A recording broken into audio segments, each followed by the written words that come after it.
Lalu Gus, apa sebetulnya pertanyaan pihak penuduh yang menjadi dasar dari tuduhan ini? Bismillahirrahmanirrahim. Pertanyaan pihak penuduh itu ada 12 pertanyaan yang mengerucut hanya kepada 2 poin. Yang pertama, tidak tertulis di abad keempat, 5, 6, 7, 8, 9 bahwa Ubaidillah sebagai anak dari Ahmad al-Abah. Pertanyaan pertama. Yang kedua, tidak ada narasi bahwa Ahmad itu memiliki gelar al-muhajir yang hijrah bersama anaknya Abdullah atau Ubaidillah ke Hadramaut. Dari 12 pertanyaan mengerucut kepada 2 pertanyaan. Kalau kita ingin menjawab sebuah pertanyaan, maka kita harus tahu dulu apa yang dimaksud dengan pertanyaan tersebut dan tujuannya apa.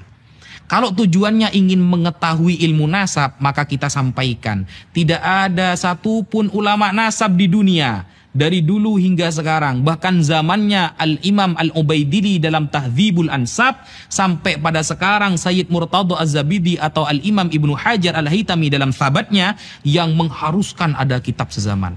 Tidak akan kita temukan. Andaikan kitab itu ada, itu hanya menjadi syawahid, mutabi' kalau dalam ilmu hadis, pendukung. Tetapi kita harus mengetahui di dalam ilmu nasab ada 4 cara kaifiyatu itsbatin nasab. Ada 4 cara untuk menetapkan nasab. Apakah tertulis kitab sezaman? Tidak ada. Bahkan yang metodenya diambil oleh si penuduh dalam kitab Al-Muqibun Sayyid Mahdi Ar-Rajai, atau di dalam kitab Umdatut Talib Ibnu Inabah, atau At-Taqtaqi dalam kitab Al-Asili, atau Al-Muntaqilah At-Talibiyah, atau Tahdzibul Ansab lil Ubaidili, atau Sirru Silsilatil Alawiyah li Abi Nasr Al-Bukhari. Ada? Mana kitab sezaman? Tidak ada.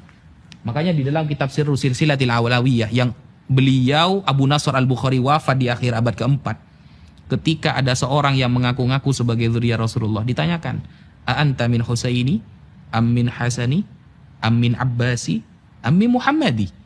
Oke, kamu mengaku zuriyah Rasulullah. Kamu dari jalur mana? Husain, Hasan, Muhammadi, Muhammad Al-Hanafiyah.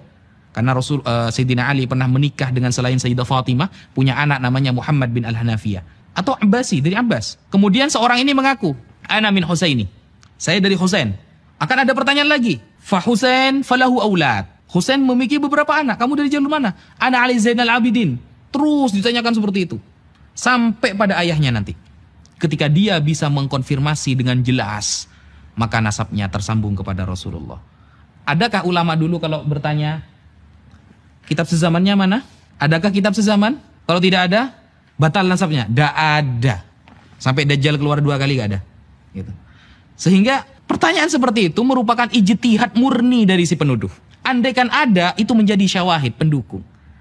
Tapi kaifiyatu itsbatin nasab, cara penetapan nasab yang disampaikan oleh para ulama ada 4. 1.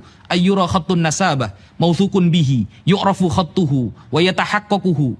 Ada tulisan ahli nasab yang mungkin mengkonfirmasi bahwa dia nasabnya sambung kepada Rasulullah. Selesai.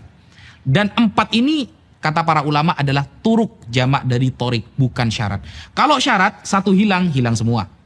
Tapi kalau turuk, torik, 1 kena, maka kena semua.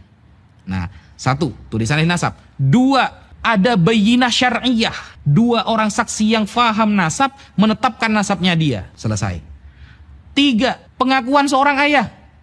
4, syuhrah wal istifadah. Manapun yang kena 1. Selesai sebenarnya saudara. 1, ada tulisan ahli nasab. Sayyid Murtadha Az-Zabidi ahli nasab. Imam Ibnu Hajar Al-Haytami disebutkan dalam Tabaqatun Nasabin. Ibnu Zaid mengatakan Ibnu Hajar ahli nasab. Karena nasab ini kan ada yang menyangsikan bahwa Ibnu Hajar itu bukan ahli nasab. Buktinya tidak punya kitab nasab. Apakah ahli nasab harus punya kitab nasab? Kalau ahli nasab harus punya kitab nasab, maka banyak ahli nasab yang dibatalkan juga. Bukan nasabnya orang lain juga nanti yang dibatalkan. Bahkan ahli nasabnya juga dibatalkan. Karena tidak ada syarat ahli nasab itu harus punya kitab nasab. Imam Ibnu Hajar itu orang al-faqih. Sedangkan nasab nubdatun min ilmil fiqh. Imam Ibnu Hajar ahli fikih, sedangkan nasab cuma 1 cuil dari ilmu fikih. Jadi wajar ketika beliau dikatakan beliau adalah ahli nasab. Nah, sehingga banyak para ulama nasab ini, nasabah ini, yang mengakui kepada Saddah Ba'alawi. Bahkan Syekh Yusuf An-Nabhani mengatakan, wa qad ajma'atil ummah. Sudah sepakat umat bahwa Sadah Ba'alawi adalah keturunan Rasulullah SAW. Makanya saya selalu menarasikan, sebutkan satu saja ulama ahlu sunnah wal jamaah yang terkemuka, yang kitabnya dikaji oleh orang seluruh dunia, yang membatalkan nasab Ba'alawi. Saya tunggu sampai Dajjal keluar 2 kali. Tidak akan ada. Karena kalau saya bilang saya tunggu sampai ulang tahun, saya sudah ulang tahun kemarin, 29 Juni. Sudah selesai. Mungkin ya itu. Kemudian salah satu yang perlu kita ketahui tentang kebohongan dan statement pribadi, ijtihad pribadi dari si penuduh adalah dia mengatakan di dalam karyanya, wajib dan harus kita mengetahui tentang pindahnya Ahmad Al-Muhajir ke Hadramaut. Karena kalau ini tidak kita ketahui, maka rusak nasabnya. Ini sebenarnya agak nyambung. Kenapa saya katakan tidak nyambung? Karena kalau kita baca di dalam Tahdzibul Ansab, Umdatut Thalib, kemudian Al-Umri dalam kitabnya Al-Majdi dan lain sebagainya, para ulama ada yang mengatakan, ulama nasab ya tentunya ya, wajib mengetahui perpindahan orang ini dari suatu kota ke kota. Ada. Kalau memang mau membahas perpindahan orang-orang yang pindah dari satu tempat ke tempat yang lain, ya baca kitab Al-Muntaqilah, Thalibiyah. Kalau memang kitab-kitab yang lain kayak Tahdzibul Ansab, Al-Majdi, kemudian Umdatut Thalib, Sirru Silsilatil Alawiyah, ya ada pembahasan pindahnya satu orang dari satu tempat ke tempat yang lain. Dan itu bukan perkara yang penting banget. Karena para ulama itu yang penting adalah dia itu ingkirot atau tidak. Nasabnya ini masih sambung atau tidak, kemudian masih punya anak atau tidak. Sehingga kalau kita mau membandingkan antara satu kitab dengan kitab yang lain, sama-sama kitab nasab, pasti para ulama yang mengarang kitab ini memiliki metode yang berbeda-beda. Ada yang khusus menyebutkan orang-orang yang berpindah, ada kitab yang menyebutkan orang-orang yang tidak ingkirot nasabnya, masih memiliki keturunan yang terkenal saja, yang tidak terkenal tidak dia tulis. Jadi punya metode masing-masing, sehingga tidak bisa kemudian mengklaim harus ada perpindahan dari satu tempat ke tempat. Kalau nggak ada maka nasabnya batal. Itu adalah murni dari ijtihad si penuduh. Sekian.